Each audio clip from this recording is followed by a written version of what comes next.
Another Denver Nuggets season in the books, 2021-22, and the Denver Nuggets did things that maybe no one expected them to do. They end up exiting the first round of the NBA playoffs. Dems, let's just start with overall thoughts on what this team accomplished. Yeah, I thought they were really good given the circumstances. You know, you're talking about a basketball team that knew it wasn't going to have Jamal Murray, but probably for the entire season, which is what it turned out to be.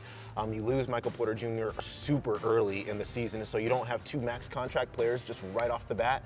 Then on top of that, you're talking about COVID protocols and other injuries. And I mean, PJ Dozier is a guy that didn't end up on the roster by the end of the season, but Nikola Jokic talked about kind of a lot, you know, in terms of missing him. And so you missed a lot of players. And so to be able to navigate your way through all of those things, get yourself into a situation where you're not in the play-in, trying to play your way into the playoffs, but you have an actual spot.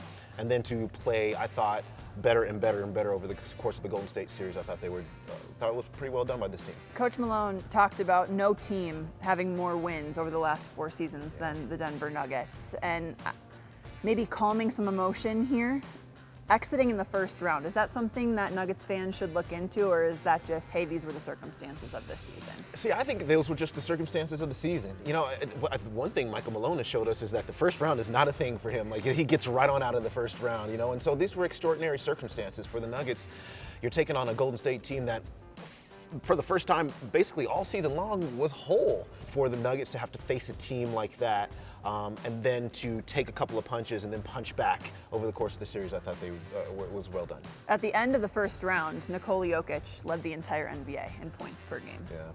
Given the season that he's had, how optimistic, excited are you for the Nuggets having him around for the foreseeable future, hopefully, for as long as he plays? For as long as he plays.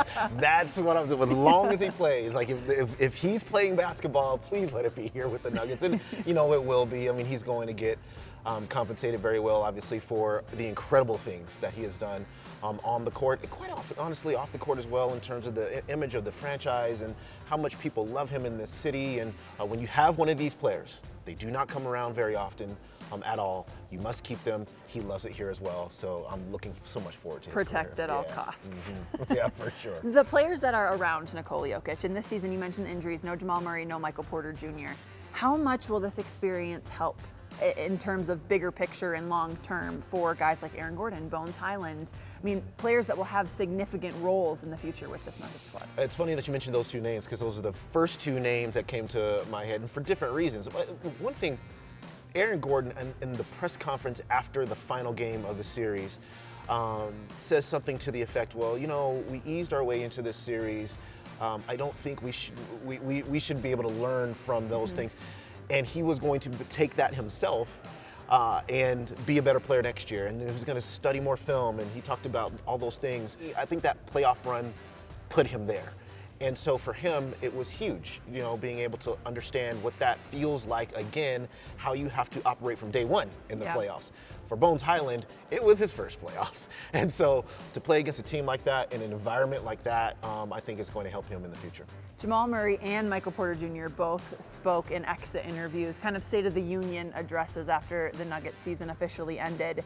Let's start with Michael Porter Jr. And given he kind of rushed his way back, had a setback, and then decided, look, I'm not going to risk this. I want to make sure that I'm healthy for a potential championship run in the next couple of years for the Nuggets. What did you take away from what MPJ said? Yeah, you know, it was very interesting to me that one of the things he did was draw a line back to Missouri.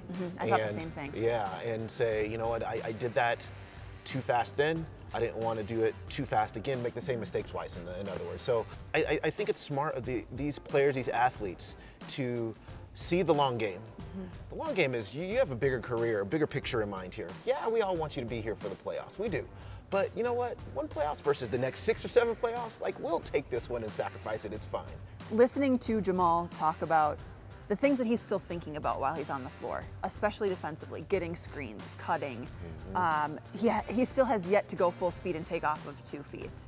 How much do you think this offseason is going to play into how good he feels coming around for training camp, preseason, and next season for the Nuggets? Yeah, it's going to be huge, and I don't know how he's going to be able to really replicate going through screens. I think that might be a piece that's still out there once training camp starts, because he's going to have to get in a real game of some sort and be screened, or play 5-on-5 in practice and be screened multiple times to be able to understand where he is in that respect. But he can walk himself all the way up to the finish line, and that's what I think the summer will be in terms of belief in the knee, being able to play without thinking about it at least as much as you can before you get into real games. And so can he get himself to that space by the time training camp starts? Of course he can. And then the next hurdles will be actually playing in games and seeing how it feels from there. Michael Porter Jr. was presented the question of, what's the ceiling for this team when everybody's healthy? Do you think that you can realistically win an NBA championship? So, do you? Yeah, 100%. I know, and it's funny because I said this on Twitter, and there come some people who are kind of like, yeah, right, okay, you have to say that. And like, I legit believe that this roster, as currently constructed, I mean, obviously there's going to be changes in the offseason, but the core players will be here. And I think they have enough right now to get themselves to an NBA Finals. I don't know what do you think about that, but I certainly think for sure. No, I couldn't agree more. I really do. And I think when you look at how this team is constructed, it's going to be huge players accepting and being the best version of themselves in their roles. You have to be selfless. You can't have an ego, which this team hasn't had. So I'm not super concerned about that. But if every player can come in, be the best version of themselves, I think that they absolutely can contend for an NBA championship.